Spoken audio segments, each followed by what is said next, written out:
For my second field study, I attended the 11:15 a.m. Mass at Corpus Christi on October 1st, 2017, and this Mass was said by Father Dan O'Reilly. I had a great first impression immediately of the church because when I first entered, I accidentally walked right past the woman who was handing out the programs and books, but she found me at my seat and she made sure I got one, which was very nice of her. The location of the choir during the Mass was very unique. They stood inside a room next to the altar, which is something I've never seen before, but it was kind of cool and it allowed for them to amplify their sound. We heard a lot of Gregorian chants at this Mass, and the music overall was very traditional, and the only instrument that accompanied the music was an organ.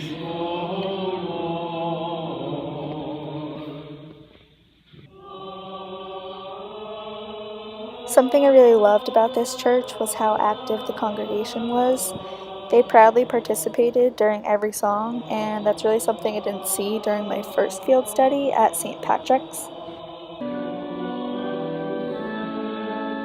I noticed that many parts of the Mass were sung that aren't normally sung at my home church. For example, they sang the Our Father, the Prayers of the Faithful, and similar to St. Patrick's, they sang the Nicene Creed instead of recited it.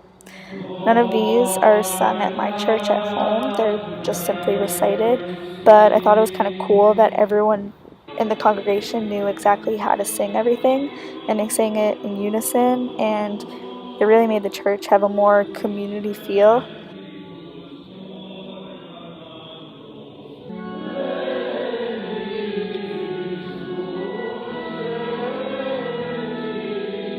I observed that there wasn't a huge diversity of people in the congregation.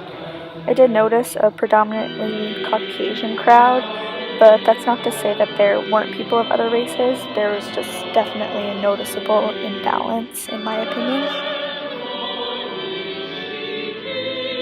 I really liked the sense of closeness in the church. Compared to my first field study at St. Patrick's, this church was definitely a lot smaller, but I liked it because it's a similar size to my home church, so it made it feel even more comfortable to me.